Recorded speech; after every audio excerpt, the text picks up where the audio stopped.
you signed a 50 unit area development deal with Ziggy's, a coffee franchise, and this is their biggest deal up to date. So could you share a little bit about what you were doing before that? So my name is Rafiq Lightwala. Before this, I was working professionally. I was working at Colgate Palmolive as a marketing manager. So for 10 years, I've worked with, CPG brands, uh, done numerous campaigns and a lot of stuff. Um, but on the side, I also worked on my own app. It's called Investify, and it is essentially just to give a brief, a um, quick analogy. It's the Yahoo Finance for Pakistan, and it's the most popular investing information app in Pakistan. Um, Around 1 million user downloads and a lot of active users. So that is what I've done, and so my focus has been, while I have worked a lot of years being in a job and in a large company as well, my focus has always been to build something of our own, something that you can be proud of, you can take into the future. And that is where I kind of met Karim through the community and through some mutual friends, and we instantly clicked off. So that is where the Ziggy's franchise journey was kind of born. All right, and so my name is Karim Badani. I actually did my graduate or I did my schooling in finance, and I did my MBA, and I was working as a vice president at Wells Fargo. And then I actually got introduced to a brand called Ivy Kids. I was looking to get into the franchise world, and I was looking at different concepts and decided childcare was going to be the first concept that I go with. So we came across Ivy Kids, and we own we're territory developers for Ivy Kids. And then along the way, that's where I met Rafiq. And for me, Ziggy's actually came in because my mom, as I was going through high school, she worked for Dunkin' as a manager. So I've been exposed to the coffee industry, snacking industry, light lunches and stuff. So wanted to get into the hospitality side of it. And we're looking for a brand that was committed to sustainability, and also looking at, how can you get the real deal to the people, not a lot of commercialized stuff. And when we were talking to Ziggy's, I think that's when the dots really got connected to us. And we really loved the product lineup. We loved the story behind Ziggy's, and I think that's what got us connected to moving forward with Ziggy's. So how did you initially discover or connect with the Ziggy's? So is it like you were a customer and you really liked it, or did you analyze other coffee brands? So we analyzed other brands. We've gone through a couple other brands in the small drive-up coffee space, and we've talked to them. We've gone through that opening process or the FDD process with them, just to understand what the brand is about. Where does the brand see itself? And I think what connected us with Ziggy's is their commitment, their own personal locations that they have. And like I said, their commitment, like having that actual, the source of coffee and being invested at that level, where you are very focused on the growth of the business and where you see it growing. That's what attracted us towards Ziggy's versus the other brands. I know Rafiq had some other things that attracted him too, so I'll let him add to this as well. I pretty much agree with Kareem, and I think we did. It wasn't like something that we kind of got connected to Ziggy's directly, but it was more of a conscious effort to go into the coffee drive-through space. And the second thing is, I think what we again, I'll probably repeat a couple of points from what Kareem said. I think for us, the product had to be good, and with our prior experience, we knew that marketing or other things can only take you so far until and unless the product is amazing, right? It has to be what we say, the first moment of truth. When you touch that sip, when you kind of sip that first sip of the coffee, you should feel good about it, right? So I think with Ziggy's, that is what we felt was better than a lot of competition out there. And I'm not just saying it because we are now part of the Ziggy's network, but I truly believe it. And the second thing is, I think the focus of Ziggy's franchises on that community aspect. And I do kind of, when I say that, I do kind of think of other franchisees in other spaces as well, where I can kind of point out, these are the franchises which care a lot about the community aspect. The manager or the owner manager on the site knows their customers by their names, that kind of relationships. And of course, the community outreach as well. I think Ziggy's was really good with this, and Ziggy's is really good with it. So I think that was the second major factor that we went with Ziggy's. So I'm curious, like, how long did it take you guys from when you had pieces of drive-through coffee to when you decided we're going to sign with Ziggy's? It was almost 6 to 8 months, I want to say. It was not just an overnight thing, because like I said, there was other brands that we were talking to that we were involved in, that we were talking about, and when we decided to go with Ziggy's, I think that was only a few months, but in that whole process, from when we started looking, the research was probably over a year, when we knew that we wanted to get into this kind of the arena. We started looking at what the lay of the land was, where is the industry growing, what's the growth rate, what is your target market, what are the areas in Georgia that can really benefit from something like this. And like Rafiq said, we wanted it to be something that's very community oriented, and you hear that in the founder's story, right, where they started off with their own, and it wasn't like it was instantly an overnight hit. They had to go back, and they had some things that they had to figure out on the way of growing, and that was our portion too, right? It wasn't like we just came across Ziggy's and we said, hey, we're just going to sign this deal. There was a lot of, hey, let's, where does it make sense for Georgia? What number of locations are we talking about and all that? So there was a lot of thought that went behind the deal. It wasn't just an overnight thing that we did. So with the area development deal, or you called it like territory developer, there's a lot of confusion about this term. So if you guys could describe, so for you, like, what are the privileges of this like arrangement, and what are the responsibilities? Like, can you, for example, sell these like individual locations to like other franchisees, or are you the ones that have to open it? So we'll keep that for privacy's sake. We won't answer that question, just to make sure that we're not burning any bridges or saying anything that we're not supposed to. But I'll give you a brief level overview. We have been allotted a number of locations, which is 50, and we are at this point, I will give you this much, that we are planning on opening those ourselves. It's not something that we're going to just bring in other franchises or anything, or sell off these franchises to other operators. These are locations that we're going to be actively involved in. So according to like the FDD, like the franchisee fee for each Ziggy's locations is between like 52 and 53K. So then like for 50 territories, that comes up to like over 2.6 million. So did you guys get a discount from the franchisor? Again, for privacy purposes, we won't get into that. Yeah, no worries. So then kind of like, so it's still like a hefty amount. So how did you finance the purchase of the territories?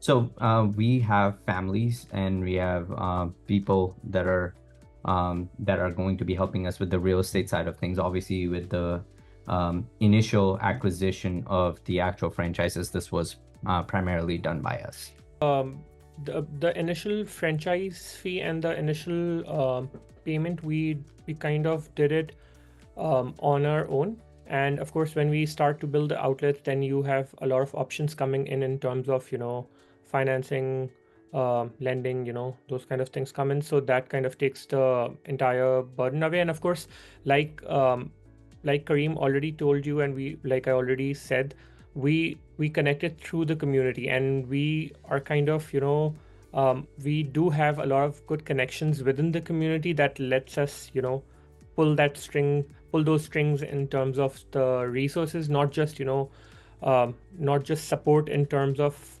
um, understanding things and, trying to get the best locations, but also, financial resources as well. So when you say the community, do you mind describing what do you mean? Yeah. Karim? Yeah, so we're part of Ismaili community, which is a religion.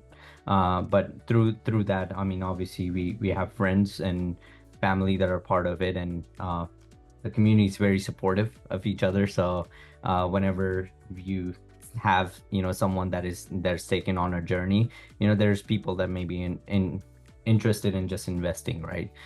So far in this concept, we have not had the need for have them come in. But as we are looking to grow, right, 50 locations, you're looking at, in our community, there's developers, there's real estate developers that you can tap on their shoulders. There's banking connects that we've tapped on their shoulders, and with our exposure to other franchises, we have those resources to be able to get into the playing areas where you may not be able to get into without those connections. Seems like 50, it's like size. So is there a reason, like, so like how was you thinking about, because a lot of people we talk to, they want to do one, or like even if they want to do multi-unit, they want to kind of tip their toe in before they commit at 50. So how did you get comfortable with that, and what was your thinking? So our thinking is we want to have a big presence of Ziggi's across Metro Atlanta, right? And for us, I think that number was, if you look at the small pockets, I'm not sure if you guys are here in Atlanta, but if you know the small pockets, like I said, Ziggi's is a very community-based coffee shop. It's not something that you will put on like a side of an expressway or something, right? It's very ingrained into the community. So if you look at the smaller communities, I'll name off some of them, like you see Swanee, you see Roswell, you see Tara Boulevard, like Jonesboro, like smaller, like where you are really able to tap into the market where these smaller communities are. We thought that there was plenty of room in Atlanta for us to get to those 50 comfortably, and still having a big name brand and a big presence where we are able to make a statement with Ziggy's entering Georgia, not with 1, 2, 3, or 4, and then part of that also is we wanted to come in with this big number, so in that way we control the quality that goes into every single one of our stores. We don't want other people to come in and dilute the brand, where service may be secondary to some owners, right? Service is number one priority, and I think like Rafiq said, the experience of coffee starts when you walk into the door, and it's through the first sip, through when that service ends, that makes you come back every single day, right? So it's important for us to control that experience that customers have every single day, and we thought the way that we could do that is getting that number of stores under our belt. So in that way, as we are growing and we're opening up more and more, and hopefully even more than 50, that we are able to control that across the state of Georgia and Atlanta. I'll just add, like, if you have a favorite, let's say favorite chicken or some kind of favorite food, and you go to one outlet and then you go to some other outlet and you're like, this is so much different than what I'm used to. I think those are the reasons, right? Because multiple operators are operating, and some have a very high focus on quality, on service standards. But then it kind of puts you off to the entire brand as well, right? It's not that you will go back to the outlet again and be happy about it. Of course, if you love it so much, you will go back, but the entire brand kind of gets diluted. And I think that is what Karim is kind of trying to highlight over here. Like when you were creating the financial model for like this big project, like what was involved in that? Like how did you do it? I'll let Rafiq answer that one. Yeah, so I think like personally, before and during the process when we were in negotiations, I personally went ahead and made a business plan for myself, and I shared it. Karim was also part of that process, but it wasn't something to be done. But I'm more comfortable kind of drawing up everything. So let's say the statements for the cash flow statements for the next 5 years, the revenue targets, the profitability targets. what the balance sheet looks like. And I think that kind of makes it easy for us to kind of also point a number on what kind of investment we need at each stage of the business, right? Like if we are targeting a certain number of outlets for the first year, then the second year, then we also need to know the exact finances that would be needed at each stage, right? It's not like you have the entire thing right up front, or it's not like, you get it in one go. So, and whatever you're trying to, whatever the modes of financing is, you need to be aware. So I think that business plan kind of helped us in trying to understand A, what is the financial outlay that we need, and B, whether the business is viable or not. So, and again, then on the part of Ziggy's franchise as well, they have some amazing tools within their libraries as well, in which they kind of provide formats to kind of understand what the current averages are, and those kind of give so for example, let's say they do have a running average of what their outlets are doing, and so you kind of say that, hey, my location seems to have more footfall than the regular average position, or let's say lower than that. So you can kind of go ahead and target a number and say that, hey, this is what I'm forecasting for my year one, year two. And of course, the franchisor also has some proprietary tools, third-party proprietary tools. I'm not sure if I should go into the details of the names and as well, but those are the kind of tools where you plug in the location and it gives you the entire demographics, the entire footfall, what's the traffic patterns like on every single day, every single hour.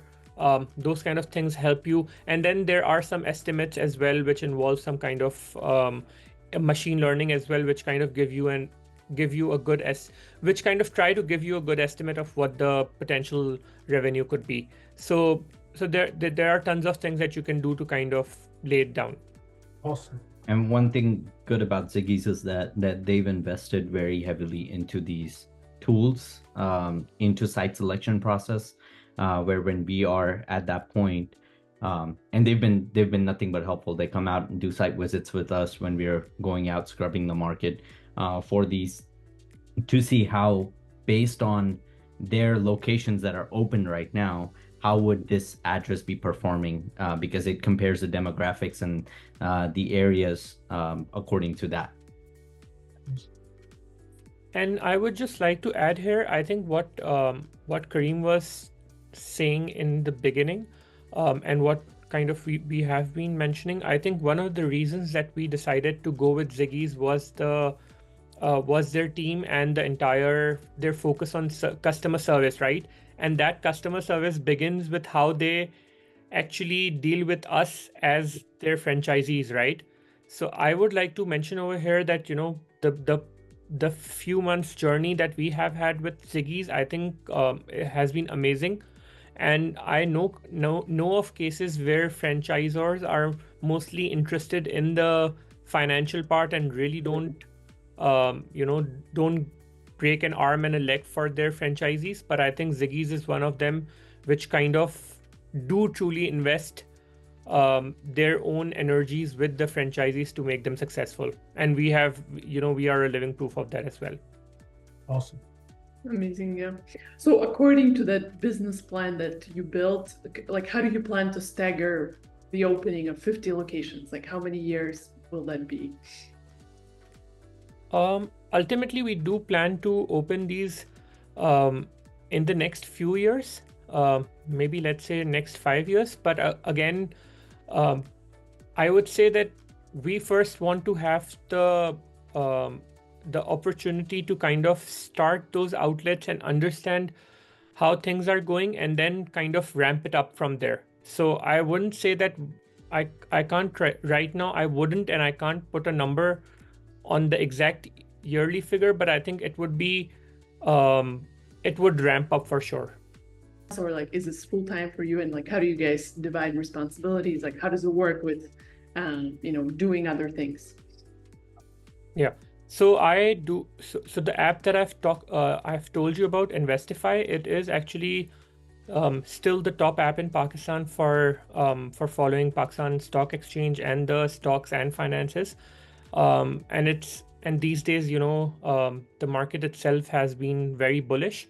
So it's quite popular. So my strategy on that end is to kind of make it more increase the revenue through different means. So we recently introduced a subscription model, which kind of is doing really well.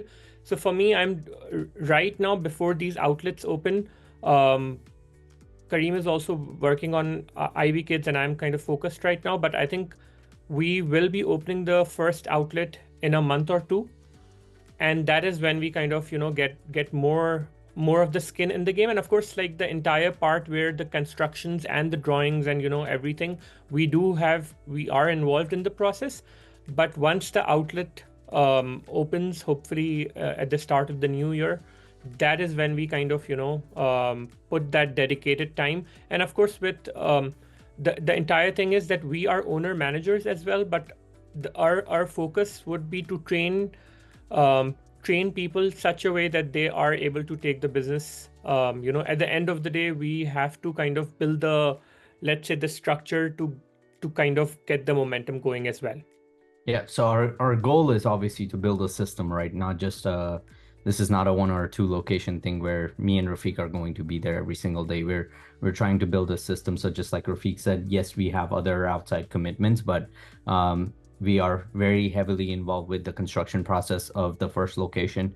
And as that comes to conclusion and we're going towards opening of that first location, our energies are all towards that first location. And then we do have a few more that are already under plan that we are working on the construction plans for those. And our whole goal throughout this process right now is to start building a system. So starting to look for those area managers, those managers that can start off, those baristas that will be at the first and second location, but with the goal of training them and making them a part of a system that's more than just 1 or 2 location.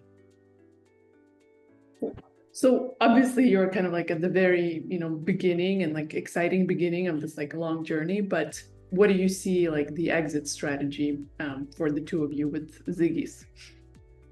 I don't think it would be too early to say, but I mean, we have thought about exit strategies, but I don't think we want to release it right now. But our goal right now is to keep it close to us right now, to build the brand and to grow in the Georgia market. I think there's a lot of big potential. So I think exit strategies are it's quite far away right now. Our goal right now is focus on the growth and start getting to our goal, what we've committed with Ziggy's, and making sure that these stores are opening, and they're opening with a big bang in the communities that they're going to be in, and not just in the communities that they're being in, but also we're looking for it to be a big hit where people are transferring cross communities in order for them to have a cup of Ziggy's coffee. Many people are, intrigued about the area development deal. So what are your kind of like words of advice or wisdom for like thinking about it? I think it's tough, but I think if you're with a good brand that is committed towards the franchisee's success, which is ultimately their success, it's not something to be scared of, because you know that there's a brand that's behind you that's going to support you through the way, and that both of the parties actually succeed when they've hit the goal. The goal looks hard when you're starting off, but things get easier as you figured it out, and you don't have to have everything figured out day one. You'll figure it out as it goes. Awesome.